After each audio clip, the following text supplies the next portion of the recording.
wabarakatuh. Waalaikumsalam warahmatullahi wabarakatuh. Hari ini kita akan melanjutkan kembali materi dari kinetika kimia tentang reaksi orde 2 ya. Reaksi orde 2. Nah, di dalam reaksi orde 2 ada dua kasus ya. Reaksi orde 2 itu bentuk reaksinya ada dua macam. Kasus pertama, reaktan menjadi produk, di mana di sini dua kali reaktan ya, reaktannya koefisien reaksinya 2 menjadi produk, atau misalkan 2A menjadi produk ya. Ada lagi kasus yang kedua, di mana reaktannya ada dua senyawa, ada dua reaktan ya, ada dua reaktan. Misalkan A plus B menjadi produk. Nah, ini bentuk reaksi ya, bentuk reaksi untuk reaksi orde 2. Jadi ada dua kasus. Ada kasus pertama hanya melibatkan satu reaktan saja. Kasus kedua melibatkan dua reaktan ya. Nah, dua kasus ini akan menggunakan atau menghasilkan persamaan reaksi orde 2 yang berbeda. Nah, sekarang kita bahas kasus yang pertama dulu, di mana hanya satu reaktan yang terlibat menghasilkan satu produk. Ini contohnya reaksi dimerisasi. Ya, misalkan reaksi dari HI menjadi H2 plus I2, 2HI. Ini contohnya. Ya, contoh satu reaktan menghasilkan produk. Ya. Nah, seperti yang kita ketahui bahwa persamaan atau hukum laju reaksi itu sama dengan si K dikali konsentrasi ya. Konsentrasi pangkat N. Sekarang kalau menyatakan orde 2 berarti N sama dengan 2. Berarti persamaannya V sama dengan K, tetapan laju reaksi dikali konsentrasi dipangkatkan 2. Ini rumus umumnya, rumus umum dari laju reaksi. Nah, V itu yang kita ketahui adalah berkurangnya konsentrasi reaktan. Berarti di sini kita ibaratkan konsentrasi A terhadap waktu akan sama dengan K dikali konsentrasi A pangkat 2. Ya. Nah, sekarang kita turunkan persamaan. Ini adalah rumusnya. Kemudian kita turunkan persamaan itu menjadi berkurangnya konsentrasi A terhadap konsentrasi A pangkat 2 ya. Kita gabung konsentrasi dengan konsentrasi akan sama dengan K dikali delta T. Nah, persamaan itu kalau kita integralkan, ini diintegralkan kondisi 1, ini kondisi 1 sampai kondisi 2 akan menghasilkan persamaan 1 per konsentrasi A sama dengan 1 per konsentrasi A0 itu A mula-mula ditambah K dikali T. Nah, ini persamaan reaksi orde 2. Berarti kalau kita hubungkan dengan persamaan garis lurus, di mana ini kalau ditukar tempatnya, berarti kan ini sama dengan K dikali T ditambah 1 per konsentrasi A0. Sama aja ya, tidak merubah kondisi ini ya, karena tidak pindah ruas ya, masih tetap ada di ruas kanan. Nah, ini berarti 1 per A itu ya, 1 per A itu berarti pada saat T ya, pada saat T ini sama dengan Y, sumbu Y-nya. Ini K sama dengan slope-nya, sedangkan T sama dengan X-nya, dan 1 per A0 itu sama dengan intercept. Jadi kalau kita hubungkan, berarti Y-nya adalah 1 per konsentrasi A terhadap X-nya adalah T. Ini menghasilkan garis lurus, di mana kemiringan ini atau sama dengan slope sama dengan K, sedangkan interceptnya sama dengan B sama dengan 1 per konsentrasi A. Ya. Berarti di sini kalau ditanyakan berapa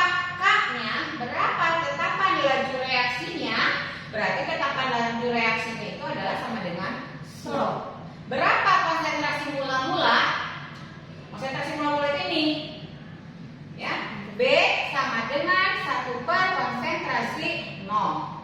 Berapa konsentrasi mula-mulanya? Berarti konsentrasi mula-mula sama dengan 1 per B-nya sama dengan intercept-nya, di mana ada di dalam persamaan. Nanti di sini kan muncul persamaan garis terus. Ya. Nah, ini reaksi orde 2 untuk kasus pertama tidak jauh beda dengan reaksi orde 1. Bedanya kalau reaksi orde 1 mah nggak 1 per, ya, tapi len, gitu ya. Kalau reaksi orde 2 mah 1 per konsentrasi. Ya. Nah, itu untuk kasus yang pertama, yaitu reaksi dimerisasi. Jadi hanya melibatkan satu reaktan saja. Sampai sini silakan dicermati dulu, dipahami dulu, ya, karena kalau kita lihat di sini nggak jauh beda dengan reaksi orde pertama.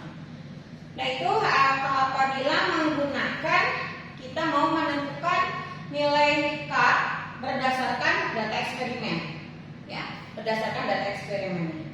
Nah, kita juga bisa menentukan nilai K itu juga berdasarkan hanya misalkan 1 atau 2 data seperti yang kemarin. Ini metode grafik, ya, yang satu lagi bukan metode grafik, di mana itu hanya melibatkan 2 data saja. Nah, kalau melibatkan 2 data saja, maka bentuk persamaannya, ya, bentuk persamaannya K dikali T sama dengan X per A dikali A menjadi X. Jadi kalau yang hanya 2 data, ya, kondisi mula-mula, kondisi akhir pada waktu sekian. Nah, hanya itu saja, ya. Kita menggunakan persamaan ini. Jadi ada 2 persamaan. Dan ini hanya berlaku, ini kondisi pertama juga. Persamaan ini untuk kasus yang pertama.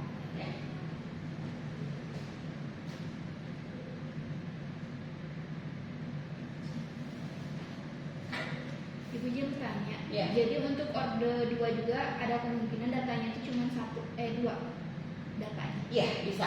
Ya, seperti kemarin misalkan pada saat T0 konsentrasinya sekian.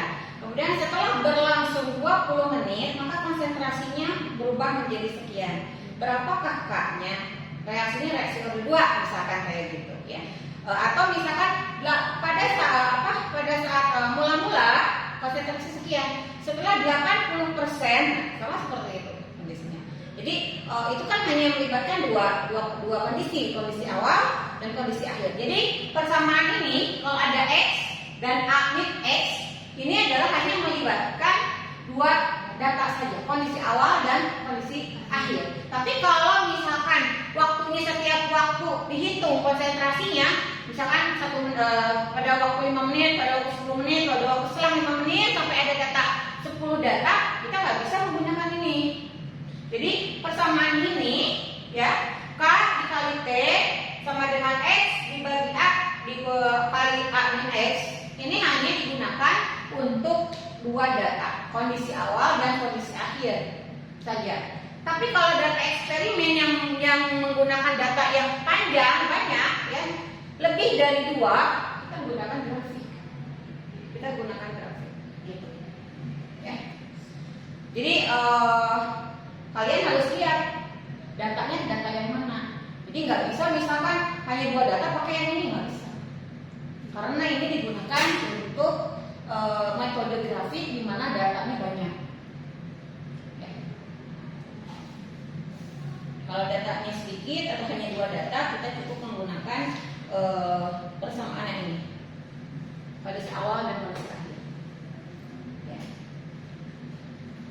Oke, itu kasus pertama, ya, yang hanya melibatkan 1 reaktan saja. Nah, ada lagi kasus yang kedua. Nah, kasus kedua itu melibatkan 2 reaktan. Berarti di sini kalau kasus yang kedua berdasarkan persamaan hukum laju secara umum bahwa kecepatan reaksi itu atau laju reaksi itu sama dengan berkurangnya, bukan ya? Ya. Kita dilihat di sini berkurangnya konsentrasi, ya, berkurangnya konsentrasi A terhadap waktu laju reaksi itu Berarti berkurangnya konsentrasi A terhadap waktu akan sama dengan berkurangnya konsentrasi B terhadap waktu dan akan sama dengan bertambahnya konsentrasi produk. Gitu kan? Laju itu seperti ini. Berarti di sini kalau kasus yang kedua ini akan berpengaruh, si A dan B ini akan berpengaruh. Dua-duanya bisa berpengaruh atau hanya satu yang berpengaruhnya. Makanya kasus 2 ini kita harus cermat dalam menyikapinya, melihatnya kondisinya seperti apa. Kalau dua-duanya berpengaruh terhadap reaksi tersebut, berarti persamaannya akan menjadi seperti ini. Kofi sama dengan K dikali konsentrasi A pangkat 1 dikali konsentrasi B pangkat 1. Dia akan menjadi order 2 kan? 1 ditambah 1 sama dengan 2. Dia order 2 itu bentuk persamaannya tadi ada 2 bentuk persamaan.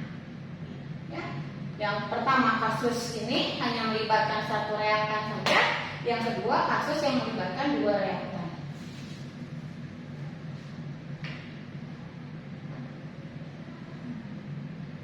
Nah, ini akan menghasilkan ya menghasilkan suatu persamaan ya yang agak sedikit ribet ya, bukan ribet sih, rumit gitu. Berarti kan ini artinya perubahan konsentrasi A terhadap perubahan waktu akan sama dengan kurangnya konsentrasi B terhadap perubahan waktu akan sama dengan K dikali konsentrasi A pangkat 1 dikali konsentrasi B pangkat 1 kan gitu ya kalau kita tuliskan.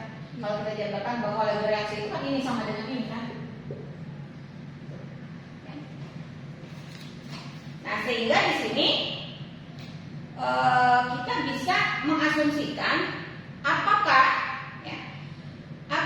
A dan B-nya itu atau konsentrasi A dan B-nya itu akan sama. Dan lihat juga di sini di dalam reaksi yang melibatkan 2 reaktan ini kan biasanya suka ada koefisien reaksi yang terlibat ya. Ya kan seperti ini 2 koefisien reaksi. Nih, apakah A dan B ini sama-sama 1 misalkan atau koefisiennya berbeda? Itu juga akan berbeda dan mempengaruhi persamaannya. Jadi bagaimana kalau A-nya sama dengan B? Bagaimana kalau A-nya tidak sama dengan B? Jadi makanya di dalam order 1 ini ya, di dalam order 2 ini kasus pertama oke, kita sudah bisa lah ya. Artinya kasus pertama ini akan sama dengan order 1 lah ya.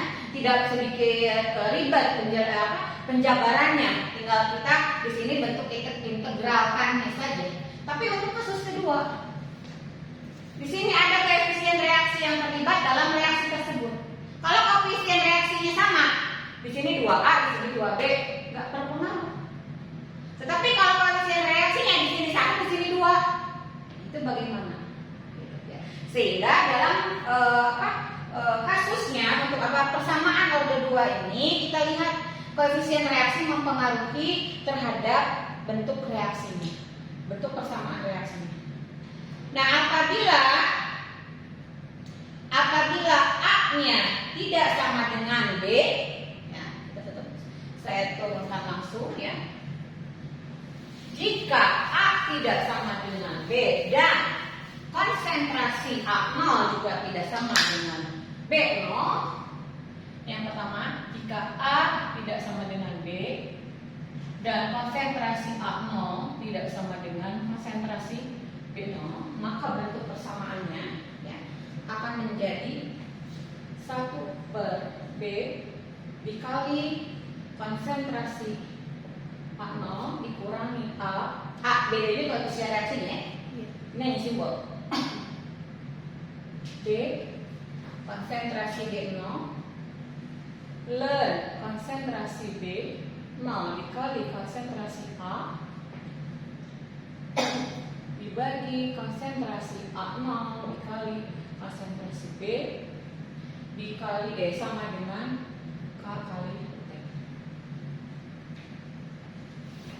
Nah, ini apabila A-nya tidak sama dengan B dan konsentrasi A0 tidak sama dengan B0, maka persamaannya ini.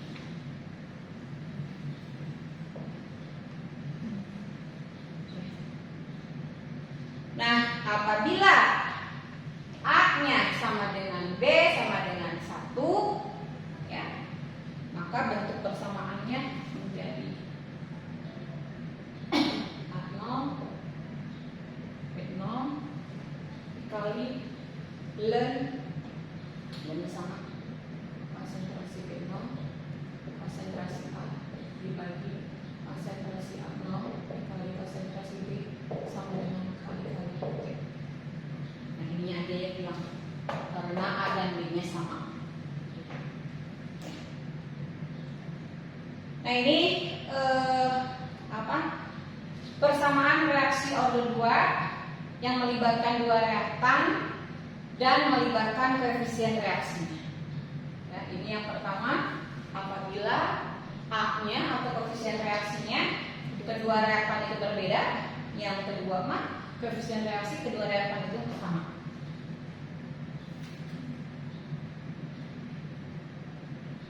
Ibu izin bertanya. Ya. Kalau misalkan untuk kasus 2 itu dari reaksinya itu bentuk ini kan bentuk bentuk reaksi. Kalau belum setara berarti harus Iya, tetap yang namanya reaksi harus disetarakan dulu. Ya. Jadi setarakan dulu reaksinya, lihat koefisiennya. Berarti kan kalau dalam menyetarakan reaksi melibatkan koefisien reaksi kan? Iya. Ya. Nah lihat koefisien reaksinya, baru di sini lihat order 2, misalkan reaksinya order 2. Lihat reaksi order 2 itu order 2 satu reaktan atau dua reaktan, gitu ya. Nah kalau dua reaktan, lihat lagi koefisien reaksinya antara dua reaktan tersebut sama atau tidak. Gitu. Kalau sama, berarti kita nggak berpengaruh koefisien reaksi tersebut dalam perhitungan. Tapi kalau berbeda koefisien reaksinya, berarti berpengaruh terhadap perhitungannya nanti. Gitu. Nah di dalam bentuk ini kan kalau ini untuk grafik ya, ini metode grafik ya. Ini metode grafik, yaitu yang melibatkan banyak data. Nah kalau kondisi awal dan kondisi akhir saja, bentuk ini kasus 2 ini pun ini akan berubah bentuk juga, ya. Karena tadi ada nilai A dan B, K dikali T sama dengan 1/A min B ln B per A dikali A min X per B min X.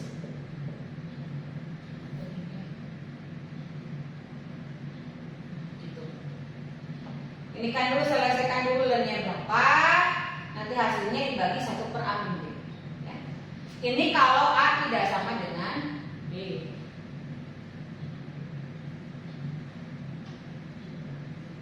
Itu yang melibatkan dua reaktan.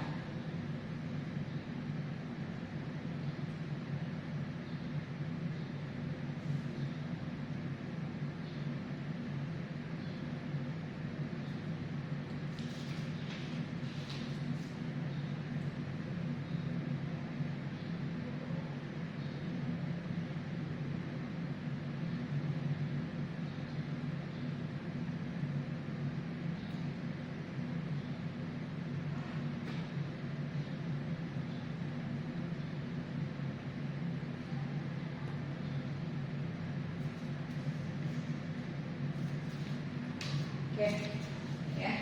Jadi ini dua kasus. Ya, kasus pertama hanya satu reaktan, kasus kedua melibatkan dua reaktan. Ya, melibatkan dua reaktan yang berbeda. Dan lihat dulu di dalam dua reaktan ini koefisien reaksi berpengaruh atau tidak terhadap reaksinya. Ya. Nah, ini persamaan reaksi order 2 ya dengan dua kasus tadi. Kemudian di dalam order 2 pun nanti ada perhitungan waktu paruhnya sama dengan order 1. Berapa pada waktu pada saat 50% berapa waktu paruhnya? Ya, T setengahnya itu berapa? Dia sudah berlangsung 50% konsentrasinya, gitu ya. Reaksi sudah berlangsung 50%, berapa konsentrasinya? Nah, untuk waktu paruh order 2 berarti kan ini juga ada dua kasus, ya, ada dua kasus. Kasus pertama kah atau untuk kasus yang kedua? Nah, umumnya kalau reaksinya itu reaksi order 2 yang digunakan perhitungan untuk waktu paruh, ya, reaksi order 2-nya adalah hanya digunakan perhitungan waktu paruhnya itu untuk kasus pertama, ya, di mana T setengah, ya, ini waktu paruh untuk kasus 1. T setengah sama dengan 1/K kali A. Ini untuk reaksi orde 2 kasus pertama. Perhitungan waktu paruhnya.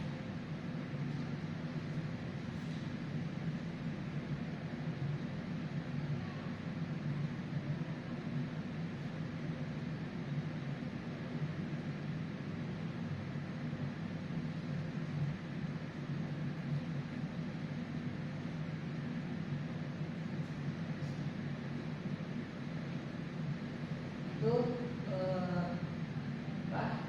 reaksi orde 2. Jadi kasus yang pertama hanya melibatkan 1 reaktan, kasus yang kedua melibatkan 2 reaktan dengan memperhatikan koefisien reaksinya, ya.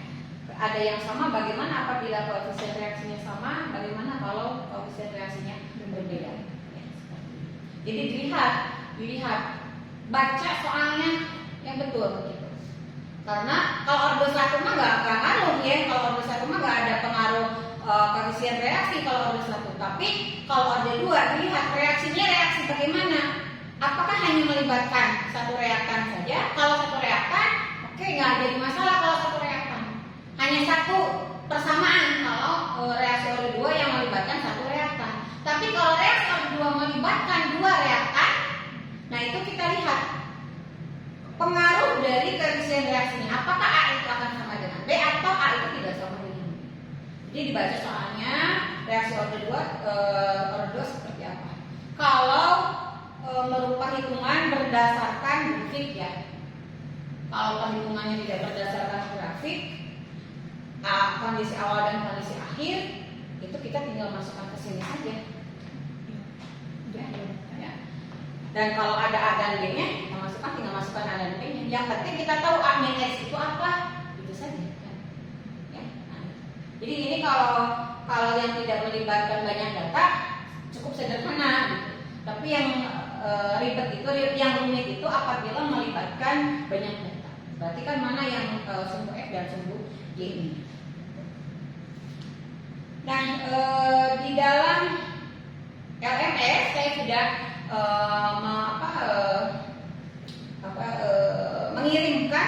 mengirimkan PowerPoint tentang reaksi orde 2. Ya, di dalam reaksi orde 2 Anda bisa lihat di situ ada contoh-contoh reaksi orde 2-nya. Nah, ini kan saya hanya menjelaskan saja. Ya. Gitu. Oke, sampai sini ada yang ditanyakan dulu sebelum masuk ke latihan soal. Ibu, ya. Untuk yang di waktu paruh itu nilai A-nya itu nilai apa? Ini Ya. nilai A-nya nilai konsentrasi mula-mulanya. A itu adalah konsentrasi awal.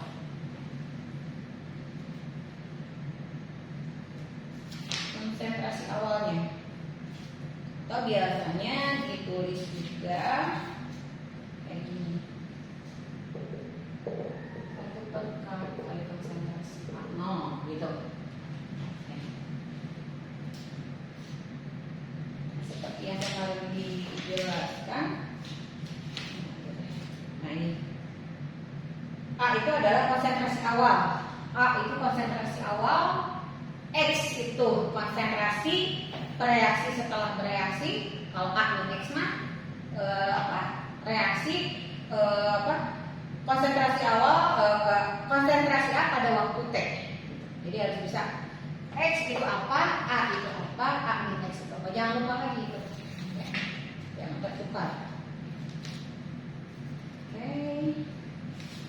Itu reaksi. Jadi waktu paruh orde 2 ini, waktu paruh orde 1 0,693 per K, gitu kan? Ya. Nah, 0,693 itu sama dengan len A-nya, len 2-nya gitu. Sama dengan ini. Kalau T setengah itu, kalau untuk waktu orde 1 itu kan len 2 per K. Len 2 itu dari mana? Len asalnya gini. dengan len A per A min X. Ya, setengah itu berarti kan X ini ya setengahnya, berarti setengahnya itu A per 2 kan, setengah dari A kan, ya X itu A itu sama dengan 1, X itu setengah kali A berarti A per 2. Kita masukkan ke sini, ini akan menghasilkan 2 hasilnya.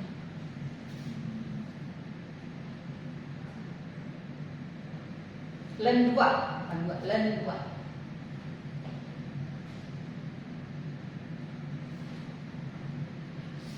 Jadi X-nya A per 2. Ini kan 1 min 1 setengah A setengah kali A, berarti kan 1 dikurangi setengah, setengah ya. Jadi ini setengah A, ini A, itu 1 dibagi setengah kan 2, ya kan? 1 dibagi setengah 2, jadi ini 2. Len 2 sama dengan KT sama dengan len 2. Berarti ini pada saat T setengah ya. T setengah itu len 2, berarti T setengah sama dengan len 2 per K gitu. Kan setengah itu 50%-nya dia bereaksi gitu kan, setengahnya. Kalau K itu kan mula-mula kan 1. Nah, ini untuk order 1, ini untuk order 2. Jadi tapi ini berlakunya untuk waktu paruh kasus 1 saja, yang kasus 2 nggak ada waktu paruhnya. Bukan nggak ada, belum karena tadi itu ada koefisien reaksi yang mempengaruhi reaksinya. Jadi di buku sumber itu juga yang dilibatkan di situ hanya kasus pertama saja perhitungannya untuk menentukan waktu paruh itu untuk reaksi dimerisasi saja. Ya. Nah, terkadang juga reaksi orde 2 juga, ya makanya tadi reaksi orde 2 itu kan tadi dikatakan ada 2 reaktan ini bisa kayak gini kan bentuk reaksinya, 2A ditambah B menjadi produk. Berarti kan ini 2, ini 1 kan? Berarti A-nya tidak sama dengan B. Berarti diperhitungkan kondisi ini gitu. Nilai A dan B-nya diperhitungkan. Tapi kalau reaksinya A plus B menjadi P, ini kan 1 di sini 1, tidak diperhitungkan, kita abaikan, bukan diabaikan, karena dianggap sama gitu. Ya. Berarti kita tidak perlu mengkalikan, karena kalaupun dikalikan akan habis gitu. Ya, tapi kalau berbeda, ini diperhitungkan karena mempengaruhi nanti perkaliannya. Artinya kalau di sini A-nya, kalau di sini B itu sama dengan 1, berarti kan dikali 1. A-nya berarti 2 kali lipatnya kan? Ya, kalau A-nya sama dengan 2, makanya tadi berpengaruh nanti ke hasil. Kalau kondisi koefisien reaksinya berbeda. Tapi kalau koefisien reaksinya sama-sama 1, ya, kan tidak mempengaruhi ke hasil. Kalau dikalikan berapapun, nah 1 itu akan sama hasilnya. Makanya dilihat koefisien reaksinya.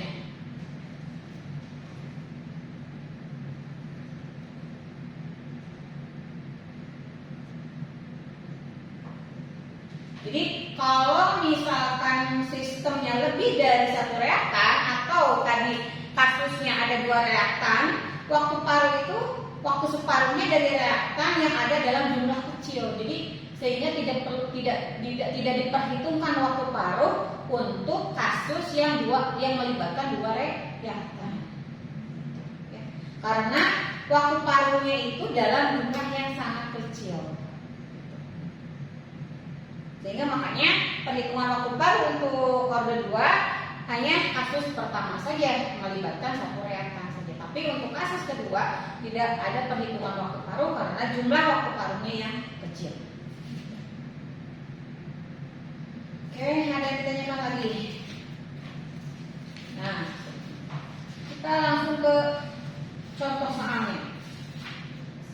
Saya yang contohkan ke yang kasus 1 aja. Ini kasus pertama ya. Kasus pertama untuk reaksi order 2.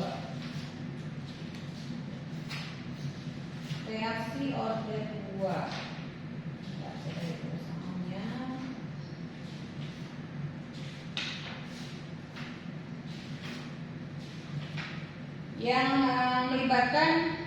Yang melibatkan dua reaktan, yang melibatkan kondisi awal dan kondisi akhir. Ya. Silakan ditulis, ulangi dulu. Suatu reaksi orde 2. Suatu reaksi orde 2 berlangsung 60% setelah 1 jam. 60% setelah 1 jam. Hitung tetapan lajunya. Hitung tetapan lajunya. Nah, itu seperti itu. Sama soalnya dengan orde 1, cuma di situ keterangannya orde 2. Ya. Nomor 2. Suatu reaksi orde 2 berlangsung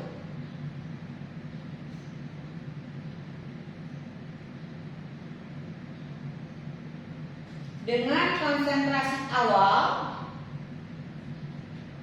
Nih, konsentrasi awalnya kita pilih di sini. Konsentrasi awal 0,1 mol per liter.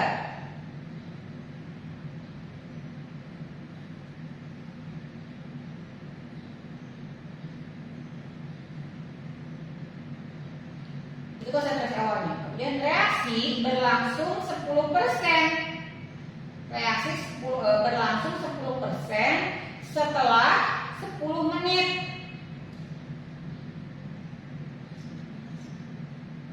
Ya, reaksi berlangsung 10% setelah 10 menit. Hitung A. Tetapan laju reaksi.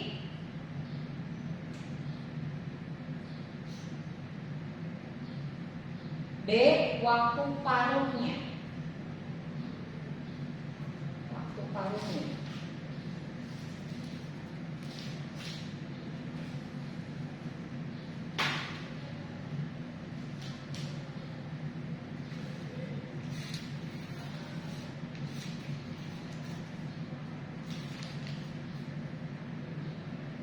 Oke. Nah, 2 soal dulu. Silakan dibaca. Jadi ada 2 kasus di sini, ya, dengan kondisi awal dan kondisi akhir. Yang nomor pertama, konsentrasi awalnya tidak diketahui berapa, hanya disebutkan 60%, berarti ya kondisi awalnya 100%, berarti ya. Jangan dibilang oh tidak ada datanya, tidak begitu. Nah, kita menggunakan yang itu ya, kasus pertama perhitungan menggunakan kasus pertama, orde 2 kasus pertama, di mana persamaannya K dikali T sama dengan X dibagi A di dalam kali A min X. Nah, itu berarti X-nya berapa? A min X 40. Nah, ada A min X, ada X, ada A. A-nya berarti 100 kan? Atau 1 ya. A-nya sama dengan 1. Kemudian X-nya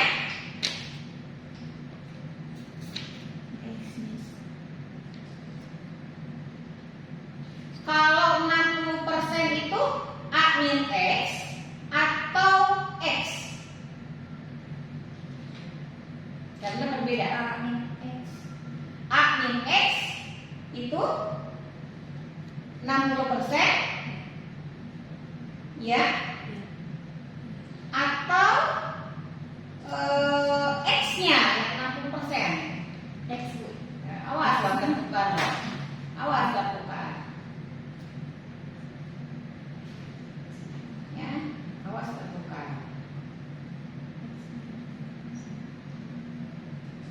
Jadi betul-betul harus paham X itu siapa, A min X itu siapa. Ibu, untuk waktu itu harus dirubah ke menit dulu. Nggak apa-apa nggak dirubah ke menit, tapi nanti satuannya jadi menit. Atau misalkan tidak dirubah ke detik, berarti kan di sini satuannya jam. Berarti nanti per jam. Itu saja. Tinggal soal mintanya apa? Kalau soal tidak meminta waktu dirubah, misalkan apa? Tidak itu merubah waktu, berarti K-nya nanti dalam satuan waktu kan? K-nya dalam ada satuan waktunya kan? Satuan waktunya apa? Per jam kalau tidak dirubah, atau bisa dirubah ke menit, kita rubah ke menit. Jadi tergantung soal. Misalkan kalau soal memintanya dalam satuan detik, berarti kita rubah. Tapi kalau soalnya tidak menyebutkan, tidak memerintahkan untuk satuan apapun, kita nggak usah merubahnya.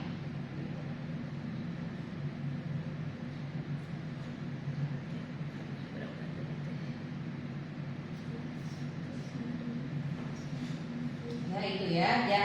Intinya di sini kalian jangan sampai tertukar antara A X dan A min X. Itu kalau tertukar nanti akan salah.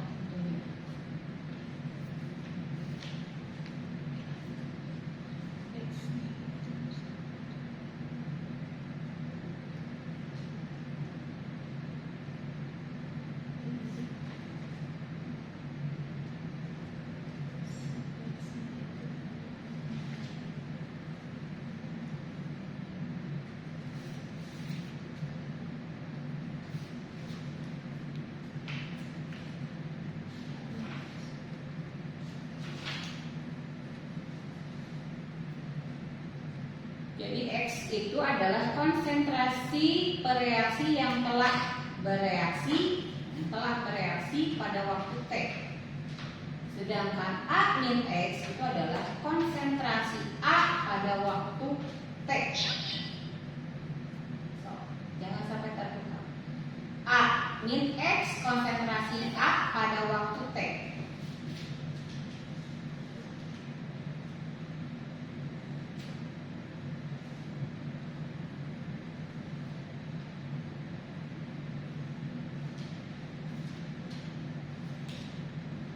Menggunakan rumus yang Kak. Iya, itu tadi kalau datanya begitu cuma ada dua data, kita pakai rumusnya yang itu.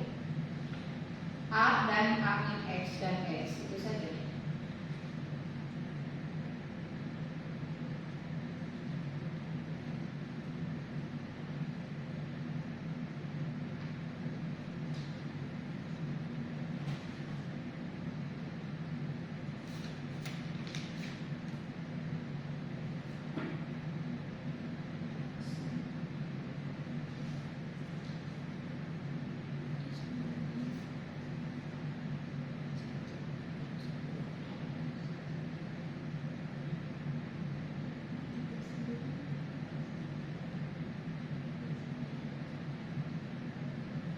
Reaksi berlangsung 60%. Setelah 1 jam itu reaksi berlangsung 60%. Nah, 60% itu A, 60% itu X atau A min X. Jangan tertukar, jangan keliru.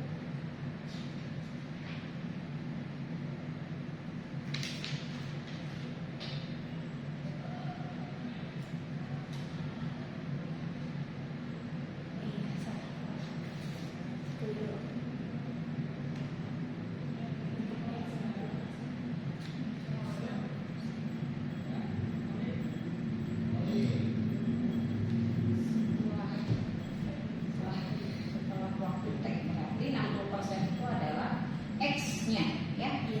60% adalah X, berarti A min X itu 1 dikurangi 60 atau 66 ya.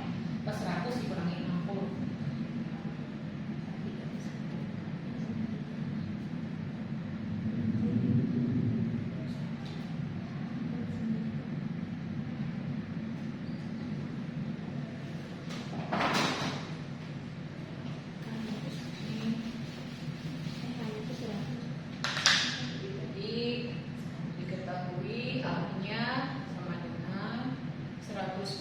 Itu sama dengan 1 ya. Iya. Kemudian X-nya 60% itu sama dengan 0,6.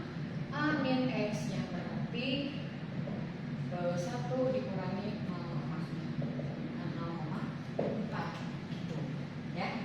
Berarti di sini yang ditanyakan apa tadi? K ya. Iya. K-nya berapa? Jawab. Ini kan X. Berarti K sama dengan X per A min X per P gitu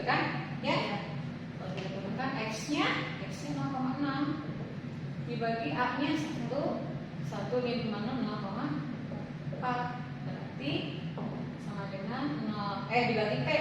Sorry. Dibagi T, T-nya tadi berapa? 1 jam ya? Iya. 1 jam. Berarti tinggal 0,6 dibagi 0,4 sama dengan berapa? Tuh.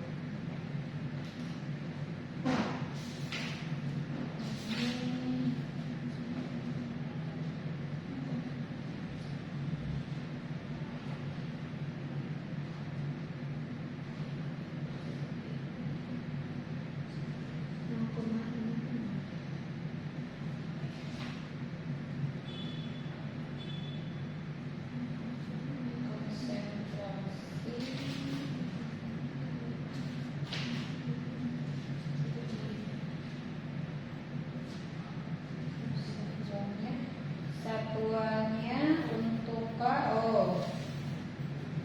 satuannya dalam satuan detik, waktunya ada satuan detik. Jadi mol detik per liter satuan K-nya. Berarti nggak apa-apa kita tinggal merubah aja 1 jam itu berapa detik?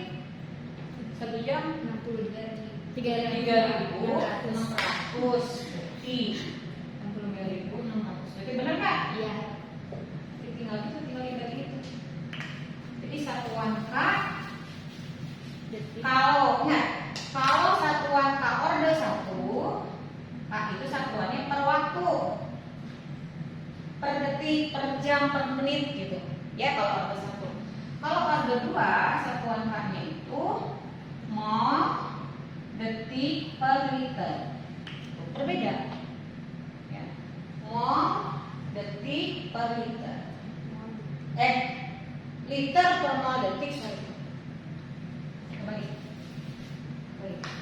Liter per mol detik. Dari sini sudah kelihatan satuannya berbeda. Makanya kalian jangan sampai terkecoh. Coba tentukan reaksinya order 1 apa order 2 dari tetapan reaksinya. Nah, dari tetapan reaksi saja sudah kelihatan lihat satuannya. Kalau satuannya ada liter, ada mol, ada detik, berarti order 2 itu. Tapi kalau tetapan lajunya hanya 1 per detik saja atau 1 per waktu saja, itu adalah order 1. Tanpa kita harus menghitung gitu. Ya. Misalkan nih dikasih soal banyak banget batas nilainya sekian, misalkannya waktunya sekian, konsentrasinya sekian, ordernya order 2, misalkan yang ditanyakannya apakah ini adalah order 1 atau order 2. Diketahui itu tetapan lajunya sekian.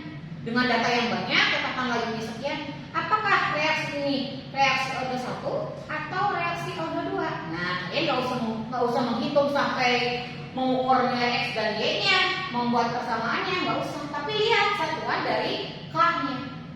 Kalau satuan K-nya 1 per waktu, 1 per detik, misalkan nanti di satuan K-nya, berarti itu reaksi order 2. Kenapa reaksi order 2? Karena satuannya adalah satuan untuk order 1 gitu. Kalau reaksinya atau satuannya liter, mol per detik, liter per mol detik, berarti ini reaksi order 2. Jadi cukup melihat satuan, kita sudah bisa menentukan reaksi tersebut reaksi order 1 atau order 2. Ya. Jadi jangan terkecoh. Dikasih soal banyak, pertanyaannya cuma 1. Tentukan reaksi ini adalah reaksi order 2 atau reaksi order 1. Jadi kalian tinggal melihat di satuannya saja. Itu izin bertanya, berarti kalau misalkan minggu atau bulan juga sama ya maksudnya? Sama. Iya. 1 per minggu, 1 per tahun, 1 per abad itu ya. Per abad bisa waktu kan itu. Nah, itu berarti order 1. Tapi kalau di situ ada liter, ada mol, berarti itu order 2. Oke.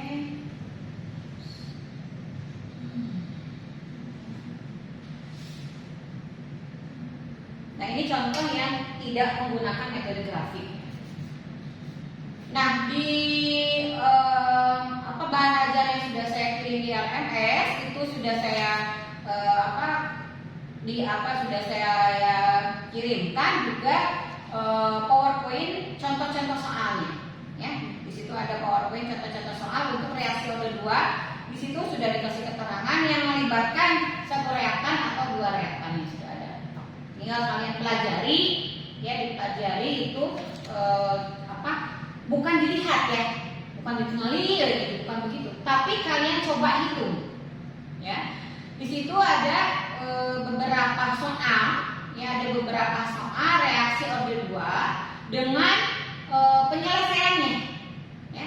Dengan penyelesaiannya bisa kalian lihat juga sekarang dengan penyelesaiannya dan kalian coba kerjakan sendiri, betul nggak sih hasilnya itu segitu gitu. Artinya kalau mempelajari data-data kayak gini kita tidak cukup hanya dilihat, diperhatikan, nggak begitu aja, dihafalkan nggak gitu, tapi kita juga harus mencoba menghitungnya, ya menggunakan baik menggunakan kalkulator ataupun bisa menggunakan laptop, ya sama nggak hasilnya? Kalau berbeda, di mana letak perbedaannya? Saya hafalannya di mana? Ya, seperti itu. Oke, ini untuk order 1 sudah, order 2 juga sudah, tinggal latihan soalnya. Contoh soal sudah saya berikan di LMS, tinggal dipelajari ya contoh-contohnya. Kemudian latihan soal yang kemarin juga sudah ada untuk order 2-nya. Ya kan? Kemarin ada latihan soal yang order 2, baru yang dikerjakan order 1-nya saja kan? Nah, untuk selanjutnya silakan yang order 2 ini juga kalian kerjakan. Ya, itu kan ada di LMS ya. Mungkin itu saja pertemuan hari ini. Kalau ada yang ditanyakan silakan, ya bisa kalian lewat WA atau bisa secara langsung. Oke, cukup sekian. Assalamualaikum.